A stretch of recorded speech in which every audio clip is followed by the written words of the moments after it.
es un placer poder nuevamente vernos y contactarnos a través de las diferentes plataformas, Zoom y Facebook, y también Canal 21 posteriormente en diferido. Así que es un honor a esta hora poder compartir esta hermosa epístola, esta hermosa carta que ya nos lleva varios meses estudiándola, rescatando verdades prácticas como es el sentir de Santiago en esta búsqueda de fortalecer y animar a una iglesia perseguida, a una iglesia que estaba pasando tribulaciones, que estaba pasando dificultades, y a la cual le alienta, al cual trata de que ésta tome fuerzas en el Señor y pueda entender muchas cosas que para nosotros es muy difícil. ¿Por qué tenemos que sufrir? ¿Por qué tenemos que enfermarnos? ¿Por qué tenemos que morirnos? O tener que ver cómo seres queridos o cercanos parten. Por lo tanto, esta carta, esta epístola del apóstol Santiago nos ha servido para entender y dar respuestas, repito, a todas estas interrogantes que van naciendo, que van saliendo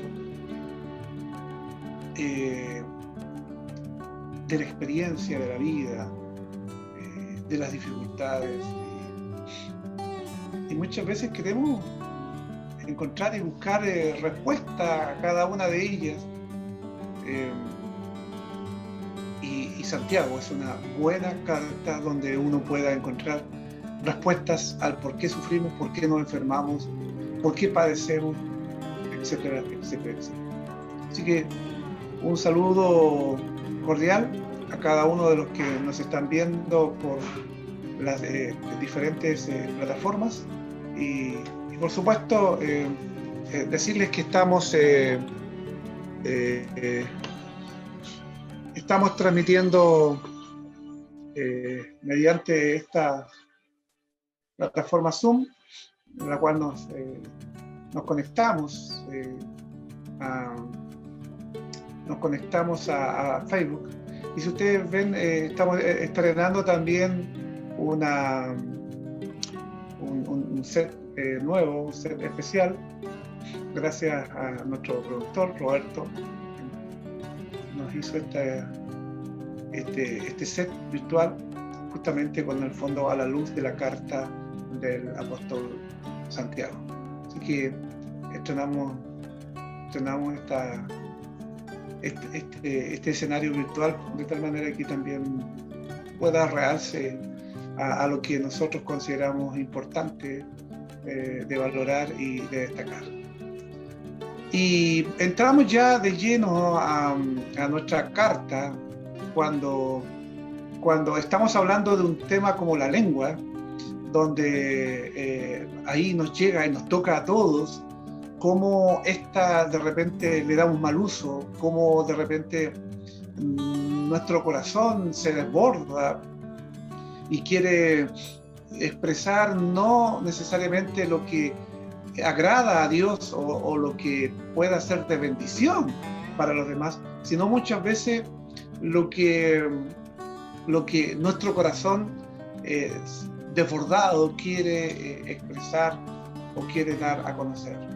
Y por eso Santiago nos dice que la lengua debe ser usada con mucha sabiduría para que ésta, repito, sea de bendición y glorifique el nombre de Dios y no sea finalmente para ofender a alguien u ofender a Dios.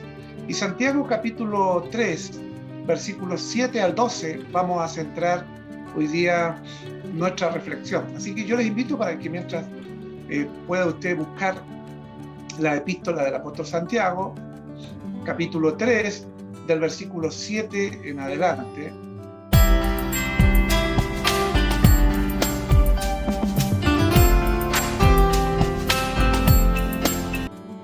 Y ya iniciamos y damos la bienvenida al estudio de esta carta maravillosa que nos ha envuelto, que nos ha cautivado, que nos ha desafiado, que nos ha enrostrado, que allí ha lacerado nuestro corazón también al entregarnos verdades que no solamente debemos conocer, sino que debemos vivirlas y practicarlas.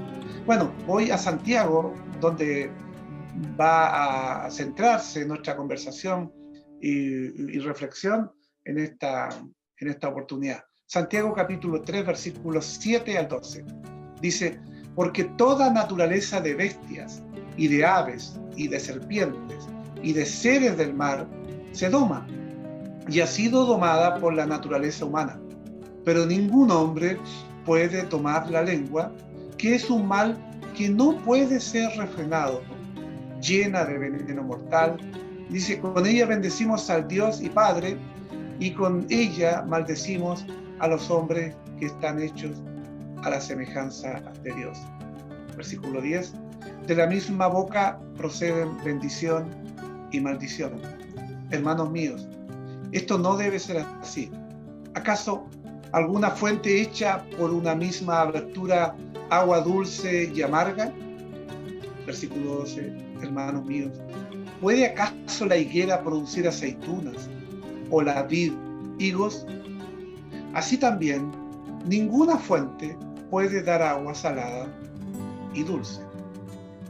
Entonces, lo que vamos a conversar y reflexionar en torno a este pasaje es cuán bien o cuán mal estamos haciendo uso de este órgano que es tan pequeño, que comentábamos en el estudio pasado, y que lo comparaba Santiago a un barco, ¿no es cierto?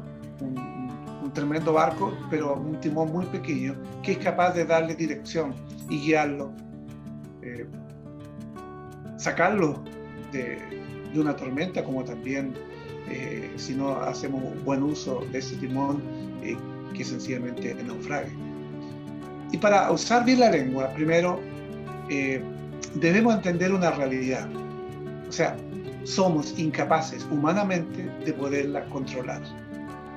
No podemos humanamente controlarla. Y tenemos que asumir esa realidad, que del propio hombre no pueden hacer capacidad para conquistar este órgano que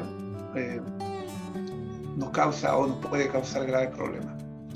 Y puesto que de la misma fuente, dice Santiago, la epístola, no puede salir agua potable y no potable, o no puede salir agua dulce y agua amarga a la vez, por la obra de Cristo vamos a redescubrir la verdadera fuente de donde podremos hacer compromisos de santidad en relación a lo que pensamos y decimos.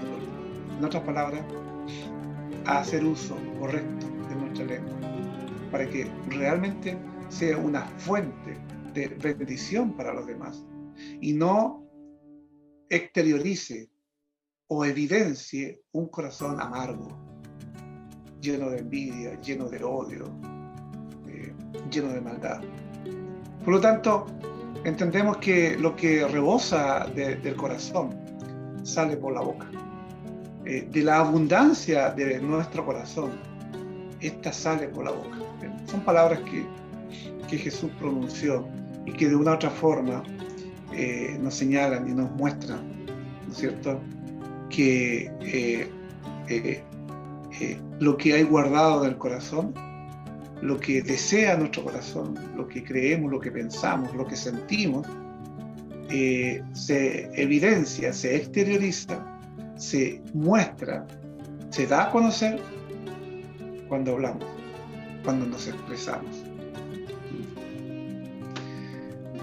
Nuestra identidad es determinada por el uso de nuestra lengua, entonces, de acuerdo a lo que digamos, lo que hablemos. esta va a señalarnos realmente quiénes somos, qué creemos, qué pensamos. Y es difícil responder a esta pregunta porque nosotros usamos muchas máscaras. El uso de la lengua es parte de nuestra esencia. Con ella nos acercamos,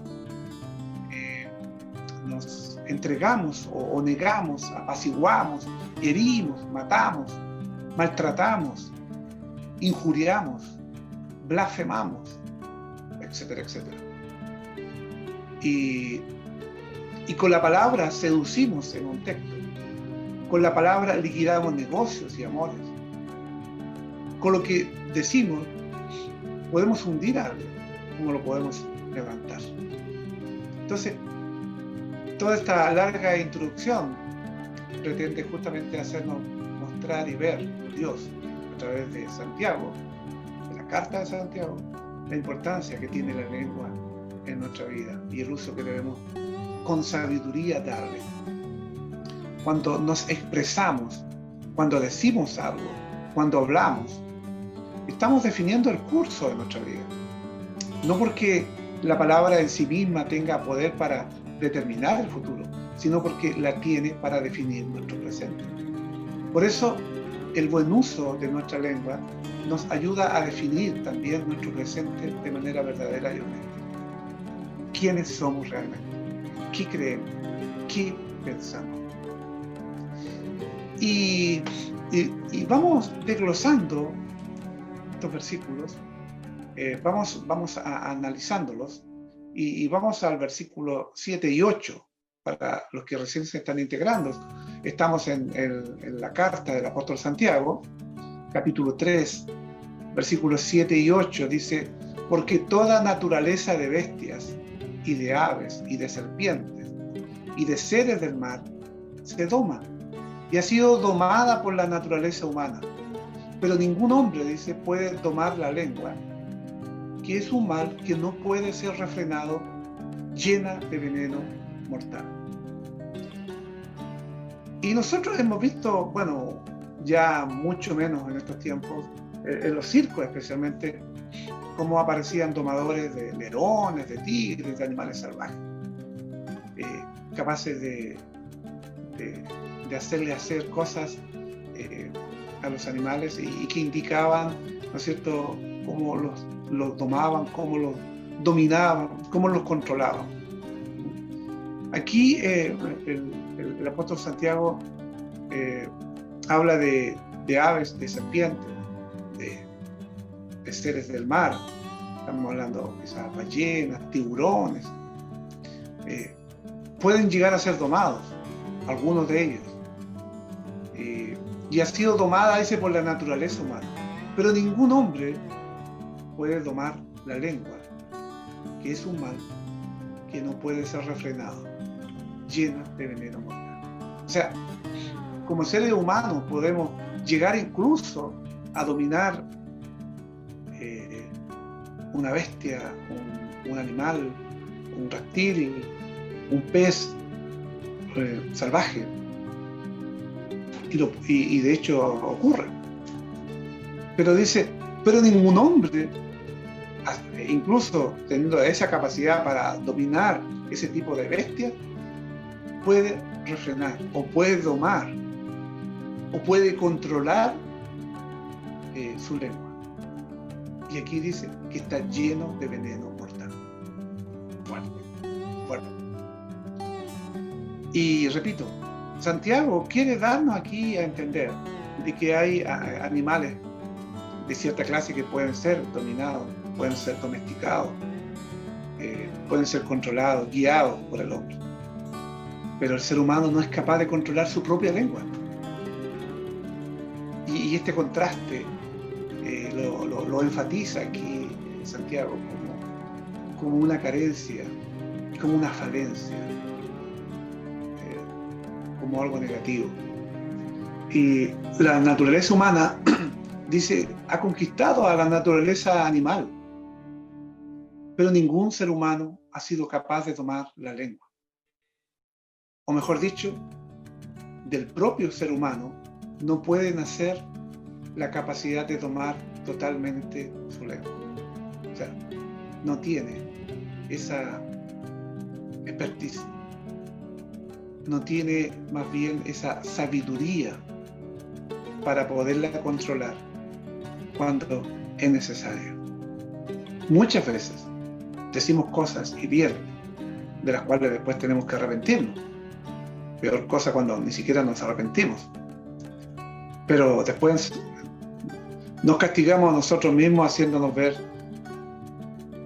qué terrible, que ni siquiera pudimos llegar a controlar o a controlarnos en ese momento.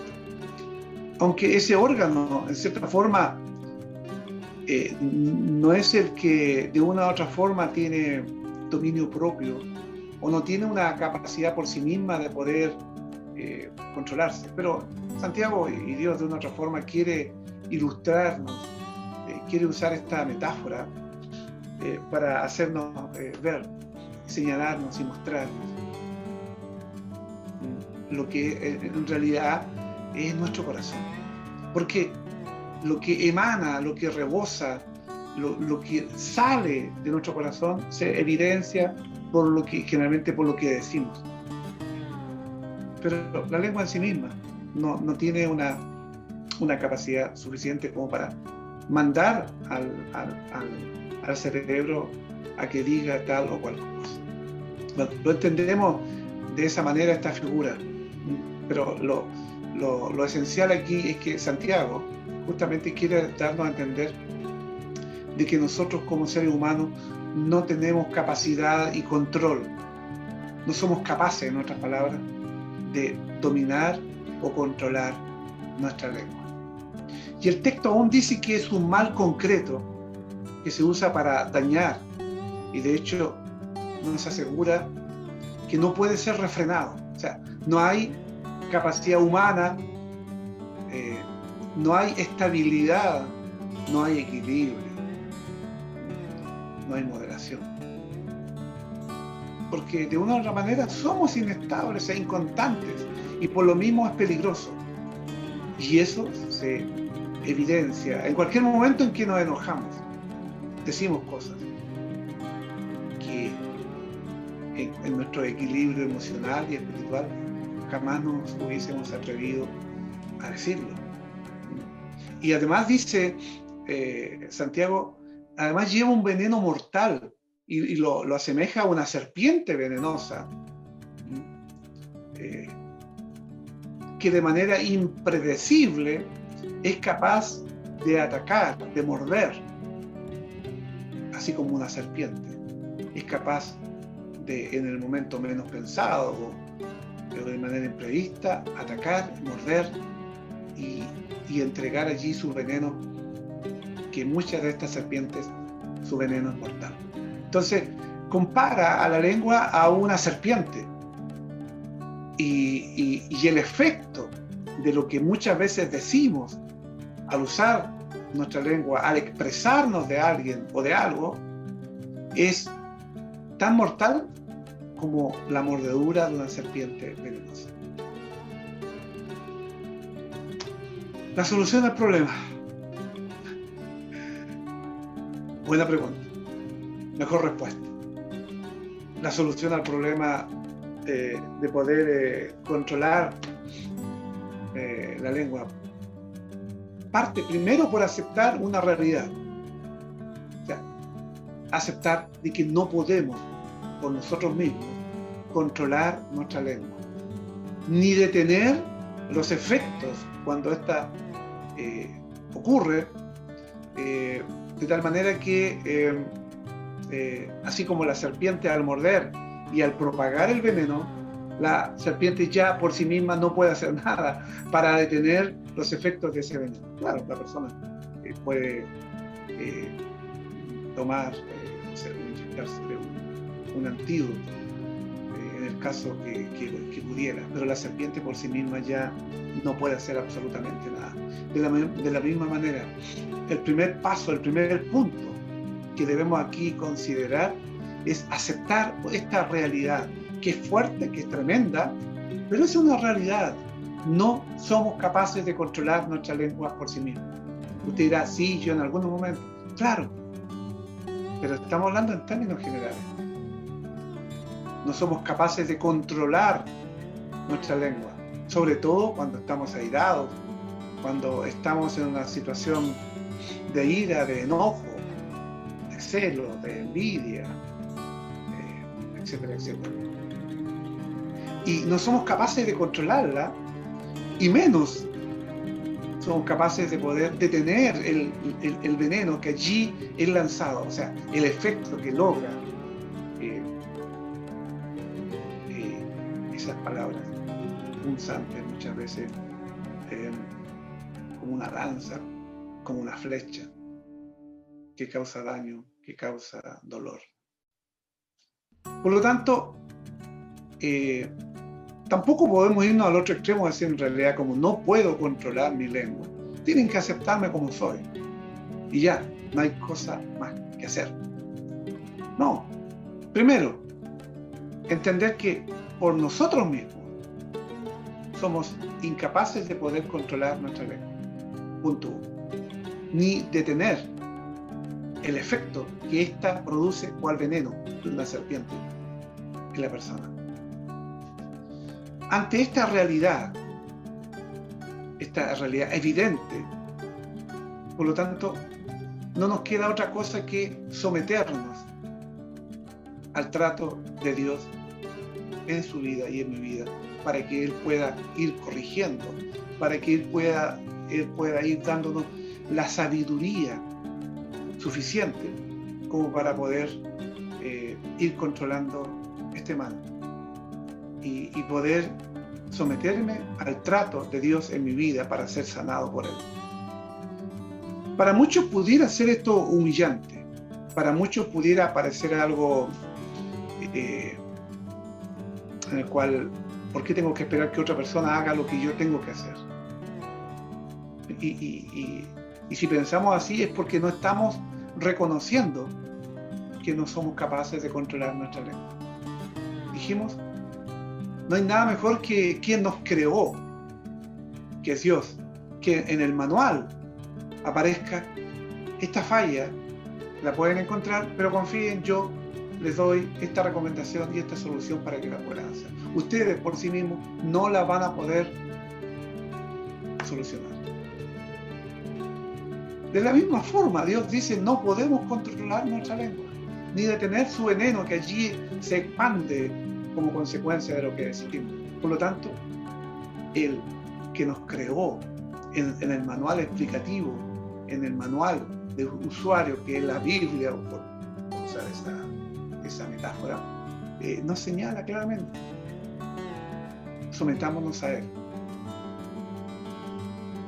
para que Él pueda sanar, curar, arreglar este mal en nuestra vida, que no es culpa de Dios, sino que es producto de la naturaleza nuestra como seres humanos, la depravación total del hombre, el pecado que está en nosotros, es la que nos lleva a exteriorizar y a expresar muchas veces esto que hay guardado en nuestro corazón. Por lo tanto, primera cosa, asumamos esta realidad. Entendamos que por sí mismos no podemos dominar o controlar nuestra lengua, ni menos los efectos que cual veneno de una serpiente se propagan, y estos efectos pueden ser desastrosos muchas veces. Primera cosa, seamos realistas, asumamos que por nosotros mismos no podemos dominar y controlar nuestra lengua. Segunda cosa, vamos al versículo 9 y versículo 10. Refiriéndose a la lengua, Santiago dice, con ella bendecimos al Dios y Padre, y con ella, con la misma lengua, maldecimos a los hombres que están hechos, dice, a la semejanza de Dios. De una misma boca proceden bendición y maldición. Hermanos míos, esto no debe ser así. Carta del apóstol Santiago, capítulo 3, versículos 9 y 10. Y aquí hay algo hermoso en la vida cristiana, es poder ver la realidad como realmente es. Otro día conversaba con alguien sobre lo que se le llama realidad virtual. Es el querer ver no la realidad, sino de una manera virtual. Así como el escenario que usted ve aquí a mis espaldas, es un escenario virtual. No sé si usted se ha puesto algunos lentes como escafandra con un programa especial o un celular en el cual le lleva a recorrer, por ejemplo, la profundidad de los mares o el espacio o lugares de manera virtual, donde usted llega a entender y comprender como si realmente estuviera ahí. Es para los que han ido al cine y han visto películas en 3D y de repente ven los objetos o naves espaciales y usted se agacha porque pasan por al lado de usted, porque en realidad no es así. Es la imagen virtual que pretende mostrar una realidad que no es realidad en sí misma, sino que es una realidad virtual en la cual su cerebro le hace ver o le hace comprender o sentir como si fuera realidad. Con respecto a la carta del apóstol Santiago, aquí en esta parte hay algo hermoso en la vida cristiana, es poder ver la realidad como realmente es y no de una manera virtual, como el ejemplo que yo les di anteriormente. Si algo produce el cristianismo, es alejarnos de eso. Nos hace mirar a los otros con los ojos de la gracia y la esperanza. Y eso es lo que realmente quiere el Señor. Que miremos a los demás no con un realismo virtual, en el cual en realidad no es así, no es lo que realmente es, sino lo que a través de esa tecnología nos permite hacer o nos quiere hacer creer que es así. Lo que Santiago dice que debemos no mirar a los demás o a los creyentes bajo un realismo virtual, y que en cambio debemos mirarlo con la gracia con la que Dios nos mira también a nosotros. O sea, para que nuestra lengua, porque ese es el tema en sí, para que nuestra lengua pueda controlarse y no pueda desbordarse en hablar muchas veces estupideces o cosas hirientes contra otra persona, es bueno mirar a los demás con los ojos de la gracia y la esperanza. Porque de esa manera nuestro corazón no va a desbordarse o nuestra mente no va a querer emitir comentarios o cosas que a lo mejor pueden ser real y verdad. Pero Dios también, en su gracia y en su misericordia, nos mira de esa manera. Porque si Él nos mirara realmente como somos y su juicio fuera tan duro como lo que merecen nuestros hechos, no estaríamos aquí ni siquiera vivos. Y Dios nos prepara para vivir esta vida en abundancia. No nos prepara, por ejemplo, para el cielo. Muchos creen que esta es una preparación para ir al cielo. Ya el Señor nos va a transformar y Él va a crearnos de tal manera en nuestros cuerpos glorificados en condiciones para disfrutar de eso. Lo que el Señor quiere es que esto lo vivamos aquí en la tierra, para lo que estamos viviendo aquí en este momento. Nos prepara para vivir el ahora, el aquí. Todo lo que estamos viviendo, independiente de las cosas que nos dice que nos van a pasar después allá del cielo, pero lo que nos ordena y aquí Santiago sobre todo, es a que vivamos el aquí y el ahora.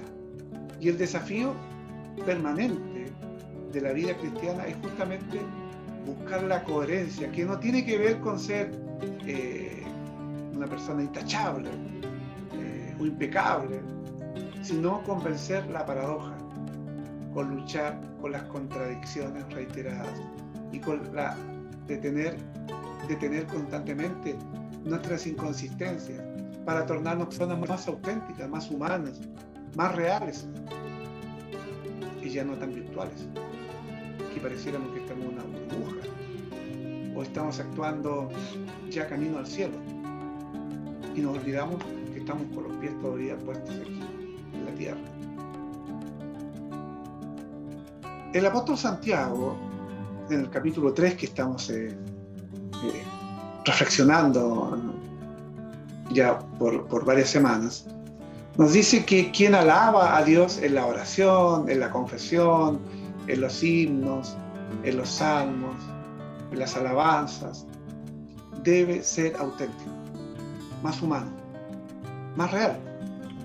De hecho, siempre aconsejamos que cuando cantemos, lo hagamos entendiendo lo que estamos cantando, porque lo que creemos cantamos. Lo que creemos cantamos. Y muchas veces podemos estar cantando cosas que ni siquiera creemos, porque a lo mejor estamos repitiendo como un verdadero papagayo, un verdadero loro, sin entender realmente si lo que estamos cantando, lo que estamos diciendo a través de la derecha, va en concordancia con lo que pensamos.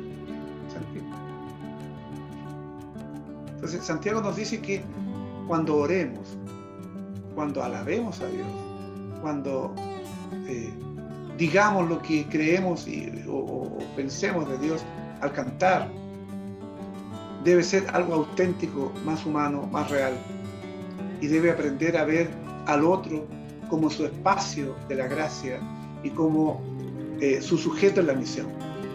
¿En qué sentido? Mirar al que está enfrente o al que Dios circunstancialmente o providencialmente nos pone enfrente, no como casualidad, no como el azar, sino sencillamente como el sujeto, la persona, el creyente, el hermano, etcétera, etcétera, al cual nosotros debemos hacer uso de la gracia y de la misericordia como la que el Señor ha tenido con nosotros. No podemos, dice Santiago, no podemos alabar a Dios y destruir con nuestras palabras en la casa, en el trabajo, en el colegio, en la universidad, etc. O sea, no lo podemos hacer. Entonces, primera gran verdad para controlar nuestra lengua es asumir que como seres humanos somos incapaces por nosotros mismos de poderla domar, controlar, aquietar. Como es así, debo buscar en el Señor la sabiduría para que Él me guíe y me ayude a hacerlo correctamente. Y ante eso, debo hacerlo con coherencia, entendiendo de que lo que Dios pone por delante, o lo que Dios me permite vivir o hacer, es también muchas veces una acción pedagógica, la cual busca en nosotros y en los demás una enseñanza.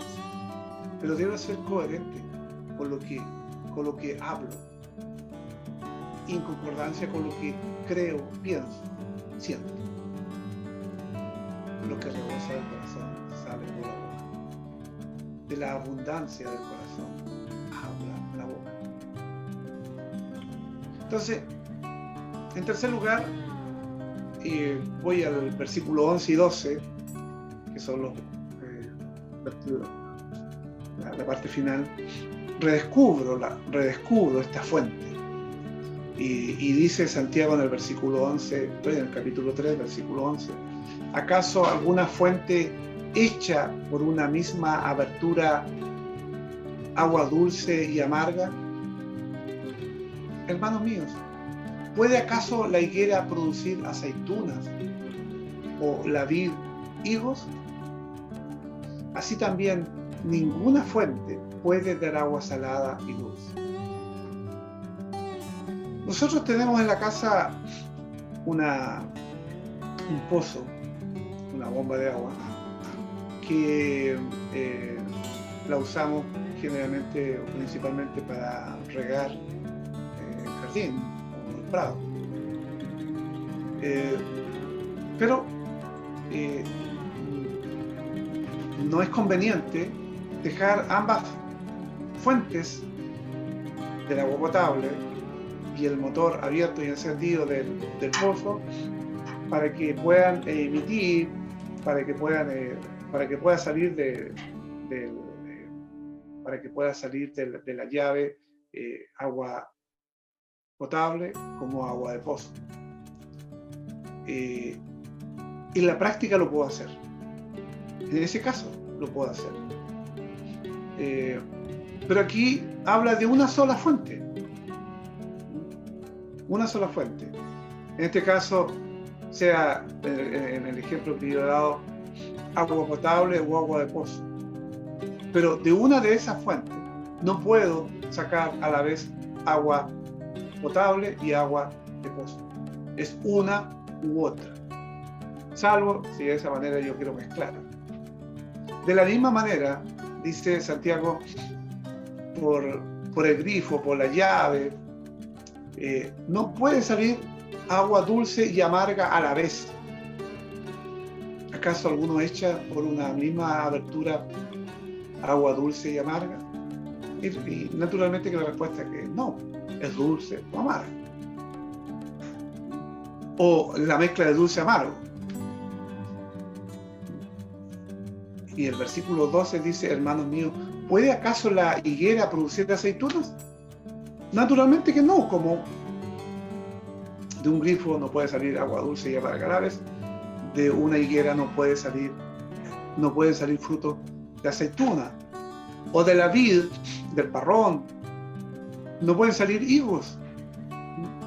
Así también dice, ninguna fuente puede dar agua salada y dulce. Se refiere a la vez.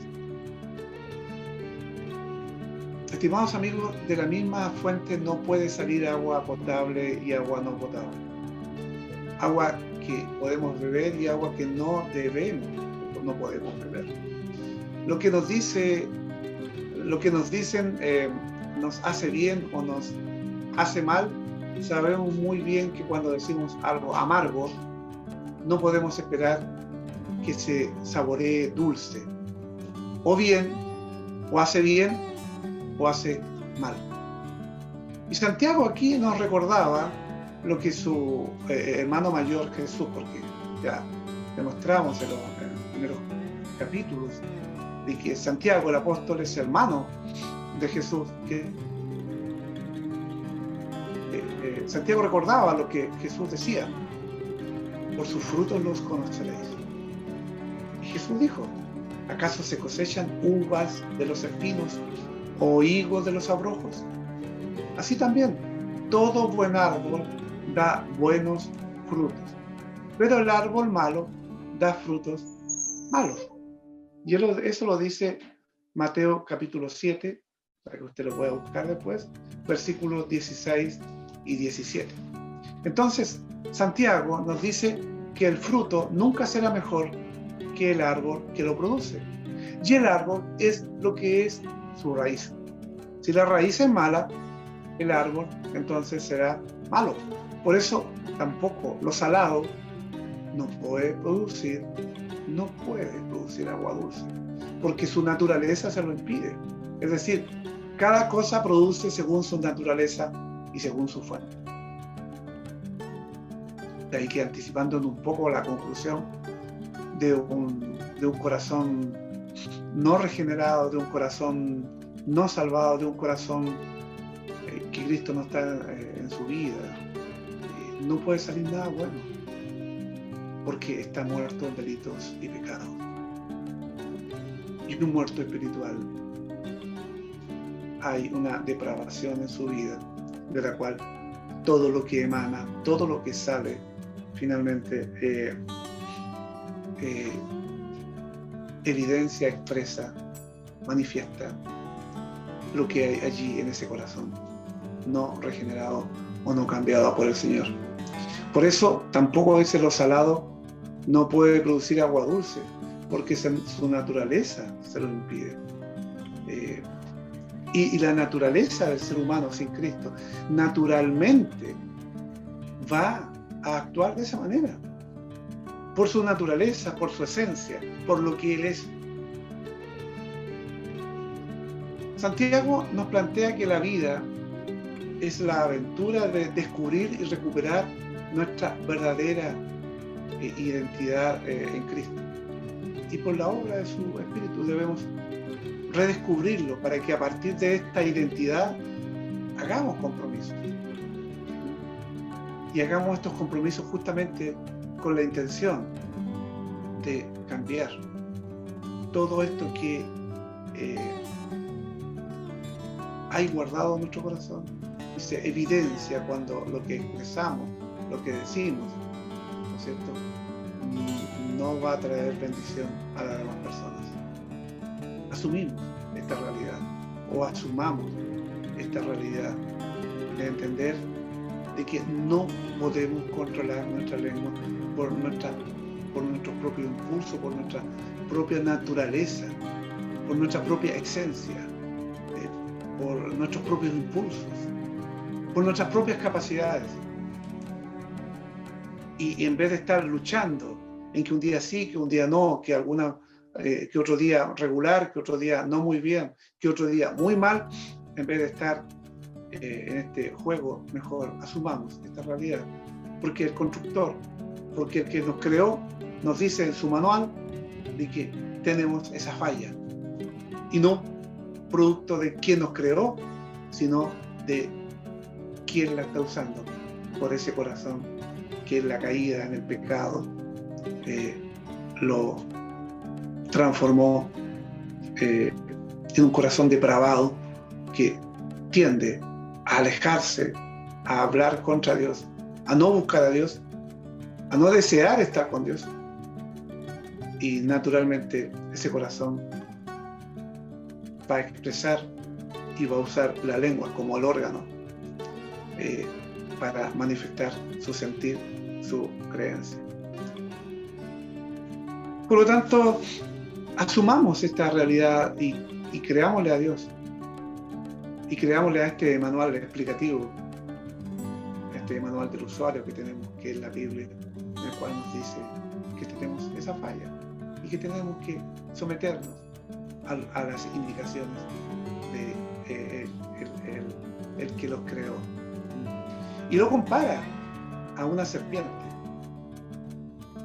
y que cuando emite la serpiente al morder, emite ese veneno que puede ser mortal, de la misma manera nuestra lengua al hablar puede allí soltar ese veneno mortal que puede causar muchísimo daño a quienes le oyen. Y la solución a este problema sencillamente es reconocer de que somos por nosotros incapaces de poderla controlar y que sencillamente necesitamos de Dios que haga un trato en nosotros, que vaya creando y formando en nosotros una mente y un corazón a la imagen de Cristo, tal como veíamos en los primeros capítulos. Dios nos está tratando, Dios está tratando con nosotros, y en las pruebas y en las dificultades Dios está trabajando en nosotros para crearnos nuestro carácter, nuestra forma de ser, nuestra forma de pensar, nuestra forma de sentir a la imagen de Cristo. Y por eso eso debe producirnos gozo, no el sufrimiento en sí, sino el saber que Dios está trabajando en nosotros. Entonces, la solución al problema es reconocer de que no lo podemos hacer nosotros, que dependemos de Dios, que nos debemos someter completamente a lo que Él nos aconseja. Y ante eso, la coherencia, entender que lo que decimos o cantamos o expresamos a través de una oración debe ir en concordancia con lo que decimos creer. Y redescubro esta fuente al ver, ¿no es cierto?, que debemos aceptar en relación a las consecuencias de lo que decimos. Y Jesús justamente decía en relación a la fuente de donde salen estas palabras. No es este órgano solamente, este es el órgano emisor, el que interpreta más bien, porque el cerebro, ¿no es cierto?, producto del corazón, de lo que siente, de lo que hay allí guardado, porque del corazón emanan todas esas cosas. Lo que rebosa del corazón, lo que sale del corazón, se emite a través de la lengua o de la boca. Entonces debemos hacer ese compromiso para que Dios obre y pueda trabajar en usted y pueda trabajar también en mí. Es una tarea, es un desafío que Dios nos hace, y es también una tremenda bendición el poder entender y poder conocer esta tremenda y maravillosa verdad. Ha sido, como siempre, un placer el haber estado estos minutos en este estudio bíblico virtual, a la luz y al calor de la carta del apóstol Santiago, de estas verdades que nos desafían cada semana, nos golpean, pero es Dios quien nos habla a través de ella y nos quiere, ¿no es cierto?, moldear a la imagen, al carácter, a la persona de Cristo, ¿no es cierto? Y usa todo esto para moldearnos, para corregirnos, para conducirnos de la mejor manera. Un abrazo también virtual a propósito de lo que conversamos a cada uno de ustedes. Que Dios les bendiga.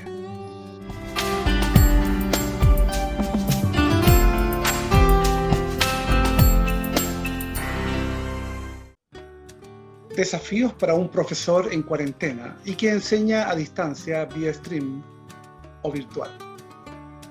¿Cómo ser más que un docente que lee diapositivas y entusiasmar a los alumnos y no morir en el intento? Buen punto de partida para enfrentar este segundo semestre y desafío pedagógico para el 2021 en este reseteo que sufre el mundo. ¿Cómo vamos a enfrentar este desafío pedagógico, tanto estudiantes, apoderados como profesores? Los profesores migramos en tiempo récord a la modalidad virtual, y ante esto todo el reconocimiento para los profesores.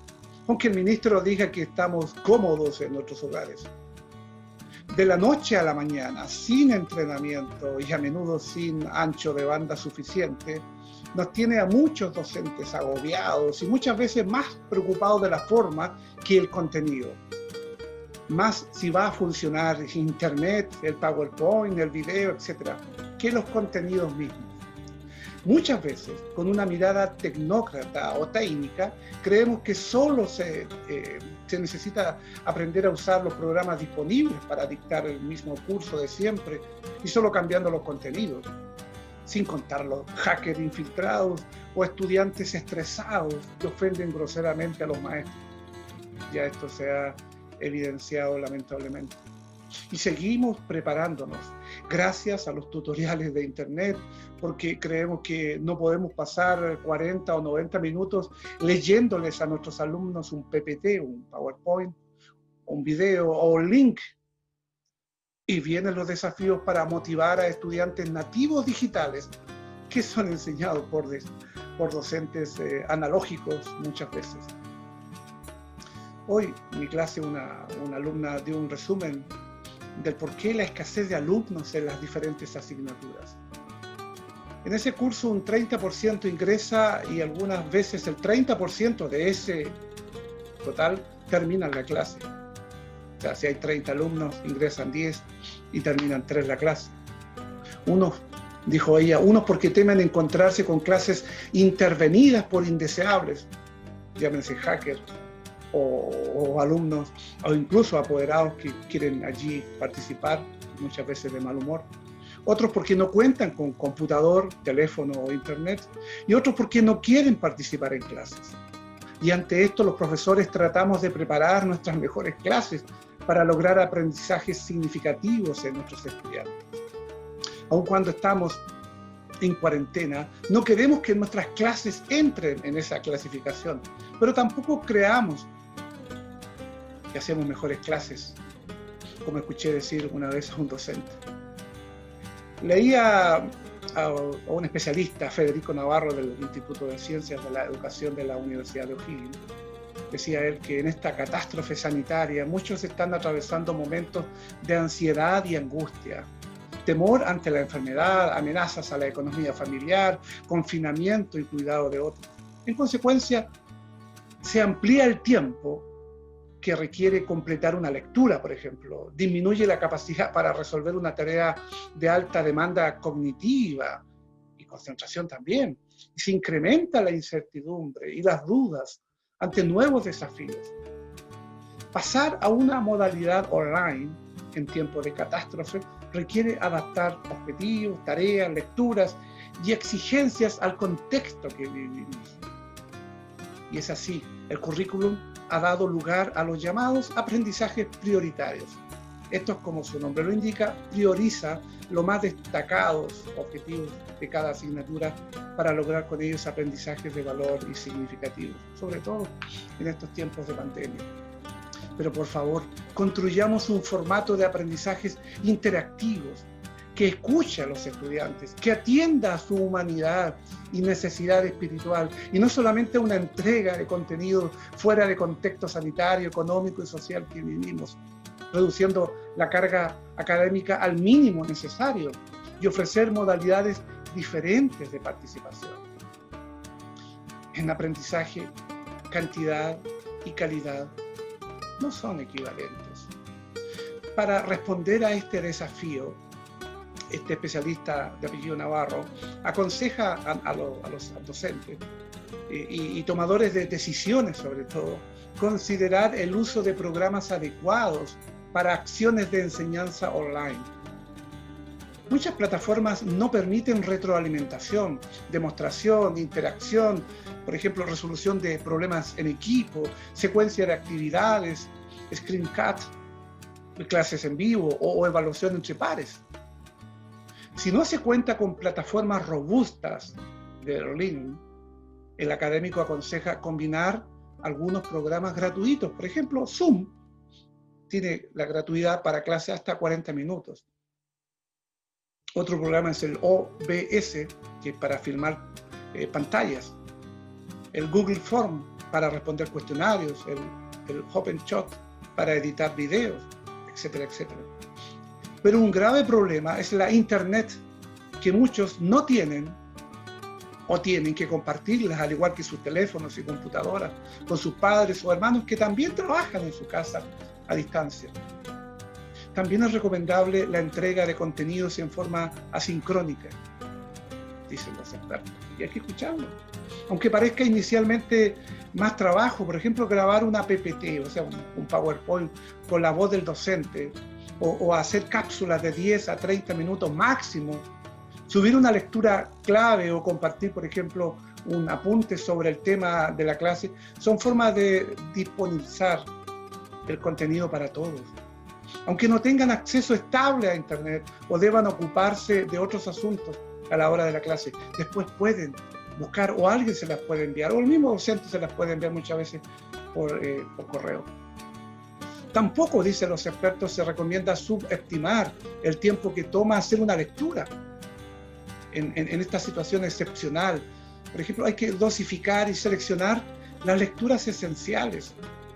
Leer académicamente implica habilidades complejas que toman más tiempo del que muchas veces estimamos. Son clases online. Mantener la comunicación es relevante, pero sin saturar con tareas y mensajes. Es necesario escuchar las necesidades de los estudiantes, por ejemplo, mediante encuestas, dar instrucciones claras y sencillas de qué se espera en cada tarea, pero cuidado, si los estudiantes reciben 20 mensajes y otras tantas tareas por día de sus profesores, la dinámica no será sostenible.